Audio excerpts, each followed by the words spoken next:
இப்போ மிக பிரமாண்டமான அளவில் திருப்பணி பண்ணுறாங்க பத்துமலை மலேசியா முருகனில். அப்படி ஒரு நாள் போனீங்கன்னா அப்படி அந்த சீனாக்காரன் கூட மண்டி போட்டு காவடி எடுத்துகிட்டு வருவான். நம்ம ஊர்லேயும் முருக பக்தி ரொம்ப அவசியமாக இருக்கணும். தமிழ் கடவுள் முருகன். தமிழ்நாட்டில் மட்டும்தான் முருகன்னு சொல்லுவோம். ஆந்திராவில் போனால் சுப்பிரமணியம்பா, கர்நாடகா போனால் சுப்பிரமணியாம்பா, மகாராஷ்டிரா போனால் கார்த்திகேயன் மாறிடும். ராஜஸ்தான், குஜராத், டேராடூன், நம்முடைய உத்தரகாண்ட்லாம் போனீங்கன்னா கார்த்திகேயாங்கும். நேபாளம் போனால் அதுவும் கிடையாது. இந்த கிழக்க போனீங்கன்னா அது முருகனே கிடையாது.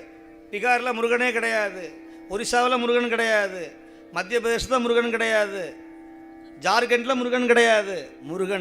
முருகன் அப்படிங்கிற ஒரே வார்த்தை இருக்கிற ஒரே தமிழ் கடவுள் நம்முடைய தமிழ்நாட்டில் தவிர வேறு எங்கேயும் கிடையாது. தமிழன் சொத்து முருகன், தமிழ் கடவுள் முருகன். உங்களுக்கெல்லாம் குலதெய்வம் யாருன்னா முருகன் தான். அன்றைக்கி சிவனும் முருகனும் தான் துணையாக இருந்தாங்க. அதனால் முருகனை வழிபடாமல் எந்த காலமும் சரியாக வராது. முருகான்னு சொல்லுங்கள், உங்கள் வாழ்க்கையில் என்றைக்கும் துன்பம் வராது.